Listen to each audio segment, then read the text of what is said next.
आपसे जानना चाहती है। राहुल गांधी ने आज देश की जनता को शर्मसार किया है। 132-33 करोड़ जनता को, जिसको भारत के लोकतंत्र पर गर्व है, जिसको अपनी क्षमता पे गर्व है कि किसी को भी बदल सकते हैं, उनके बारे में बातें कही हैं। ये बहुत दुर्भाग्यपूर्ण है। बीजेपी इसकी बहुत भर्त्सना करती है।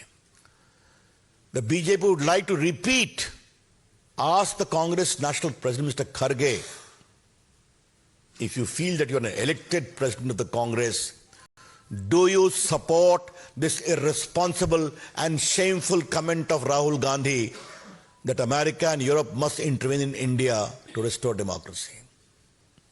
Please reply, Mr. Kharge. And Madam Sonia Gandhi ji, the BJP would also like to urge you to make your stand very clear. Where do you stand in the face of this utterly irresponsible comment of your son asking for interference by America and Europe to restore democracy in India? इससे बड़ी कोई गैर जिम्मेदारी की बात हो सकती है क्या? राहुल गांधी ने संघ के बारे में बहुत बोला है। मैंने सदन के अपने भाषण में एक टिप्पणी की थी कि क्या राहुल गांधी आरएसएस का पूरा नाम जानते हैं? तो इस पर सांसदों में बहस हो गई। क्या आरएसएस के फाउंडर का नाम जानते हैं? इस पर भी चर्चा हो गई। चलिए उसकी बात छोड़िए। आपने संघ की तुलना मुस्लिम ब्रदरहुड से की थी। इससे बड़ी कोई शर्मनाक बात हो सकती है?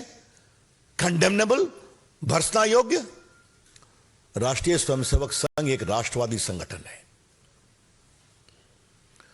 1925 से देश की सेवा, राष्ट्रभक्ति, राष्ट्र सेवा, राष्ट्र संकल्प और राष्ट्र समर्पण में संघ ने बहुत बड़ा काम किया और हमें गर्व है कि हम सभी स्वयंसेवक हैं जो वहां बैठे हुए हैं। और आज संघ के आदर्श से प्रभावित, प्रेरित हजारों लोग देश में शासन कर रहे हैं।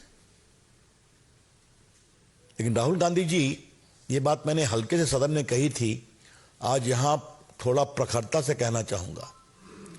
राष्ट्रीय स्वयंसेवक संघ की आलोचना आपके परनाना जी नेहरू जी भी करते थे, आपकी दादी जी इंदिरा गांधी भी करती थी, आपके पिताजी राजीव गांधी भी करते थे, आप भी करते हैं। राष्ट्रीय स्वयंसेवक संघ कहां से कहां पहुंच गया, उसकी विचारधारा का प्रभाव देश के ऊपर है। और आपकी पार्टी कहां से कहां सिमट गई और 24 में और सिमटने वाली हैं आप। तो विदेश की धरती से फिर वही बात कह रहे हैं।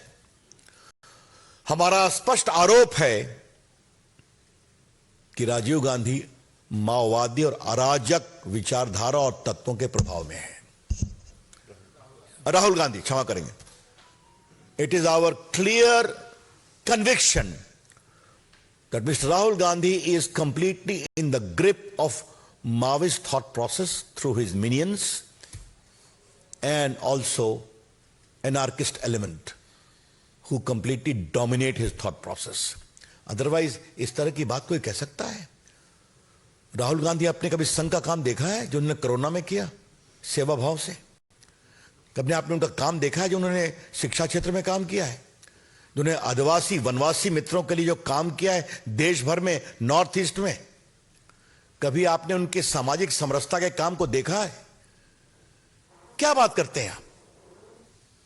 लाल बहादुर शास्त्री ने उनका सम्मान किया, देशभक्ति का।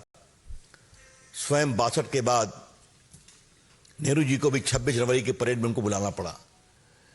ये राष्ट्र सेवा, राष्ट्र प्रेम, राष्ट्रभक्ति का पाठ राष्ट्रीय स्वयंसेवक संघ पढ़ाता है। उसके बारे में आप इस तरह की हल्की, बेबुनियाद और बेशर्मी भरी बात कहेंगे? हम इसकी बहुत भर्त्सना करते हैं। राहुल गांधी को चीन से इतना प्यार क्यों हो जाता है अमेरिका, विदेश की धरती पर? आजकल चीन को वो सद्भावना का सर्टिफिकेट दे रहे हैं और सवाल हमसे पूछ रहे हैं। राहुल गांधी जी, ये सवाल आपको अपने परिवार से पूछना चाहिए कि जब आपके परनाना जी थे भारत के प्रधानमंत्री तो 62 में क्या हुआ था? भारतीय सैनिकों की पिटाई हुई थी। और अब तो इतिहास में सारी बातें आ गई हैं कि वो कपड़े के जूते में लड़ते थे। उनके पास बुलेट प्रूफ जैकेट नहीं थे, अच्छी बंदूकें नहीं थी। और आज राहुल गांधी, आज आपको मैं एक बात बताना चाहता हूं। आपकी सरकार का ऑफिशियल स्टैंड था, जिसको आपके रक्षा मंत्री ए.के. एंथोनी ने कहा था सदन में, कि हम अपने सरहद पर इंफ्रास्ट्रक्चर को मजबूत करके चीन को इरिटेट नहीं करना चाहते हैं। ये उनकी फॉरेन पॉलिसी थी। और आज देखिए, हमारे प्रधानमंत्री नरेंद्र मोदी जी को लद्दाख से लेकर अरुणाचल तक सारे इंफ्रास्ट्रक्चर, सारे पुल, सारी सड़कें बन गई हैं।